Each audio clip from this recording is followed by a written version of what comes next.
ఏలూరులో AP CM Chandrababu మాట్లాడుతున్నారు. ఇప్పుడు అలా చూద్దాం. కంపెనీ సంబంధించిన కుటుంబ సభ్యులందరికీ పేరు పేరున నమస్కారాలు, అభినందనలు, శుభాభినందనలు. ఈరోజు రైతుల్ని సత్కరించేందుకు మన రాష్ట్రానికి వచ్చినటువంటి రాధాకృష్ణ గారిని మన రాష్ట్ర ప్రజల తరపున మనస్ఫూర్తిగా స్వాగతం, అదే సమయంలో హృదయపూర్వక అభినందనలు కూడా తెలియజేసుకుంటున్నాను.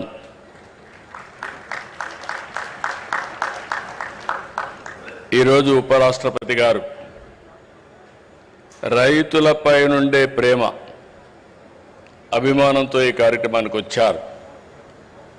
ఎక్కడో తమిళ పేపర్లో వస్తే అది చదివిన తర్వాత పట్టాభిరామారావు గారిని పిలిచి మీరు ఏ విధంగా చేశారు, ఎట్లా చేశారో కనుక్కొని డీటెయిల్స్ అని తీసుకుని ఈ కార్యక్రమానికి సంఘీభావాన్ని తెలియజేయడానికి వారు ఇక్కడికి వచ్చారంటే వారికి రైతుల పైన ఎంత ప్రేమ ఉందో ఇది ఒక ఉదాహరణ.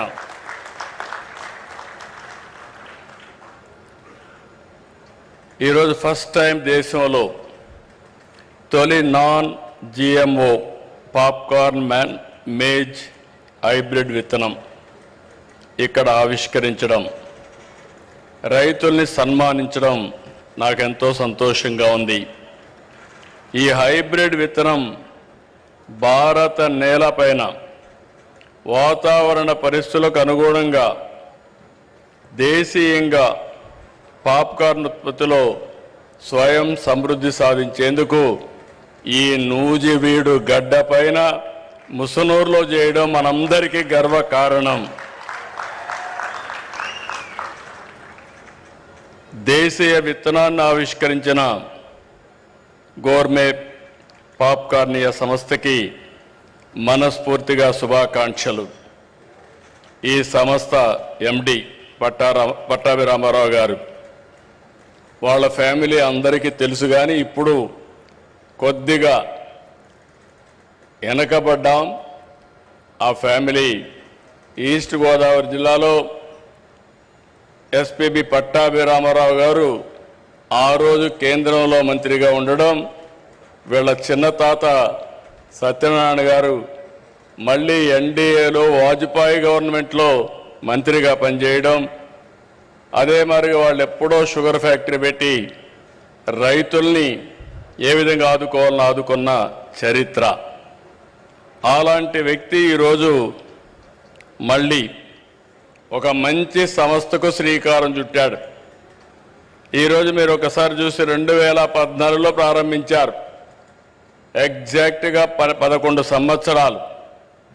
ఈరోజు అతి పెద్ద పాప్కార్న్ మ్యాజ్ ఉత్పత్తిదారులుగా ఈరోజు తయారైందంటే మనస్ఫూర్తిగా ఆ యొక్క ఫ్యామిలీ జీన్స్లో ఉంది, లెగసీలో ఉంది, ఆంటర్ప్రైజింగ్ స్కిల్స్ ఉన్నాయి. ఒక బ్రహ్మాండమైన ప్రాజెక్ట్ని స్టార్ట్ చేసి చాలా తొందరలో షార్ట్ టైంలో దాన్ని సక్సెస్ చేశాడు. దీన్ని ఎప్పుడూ నేను అంటూ ఉంటాను, మామూలుగా ఆలోచిస్తే మామూలు జీవితాలే గడుపుతాం.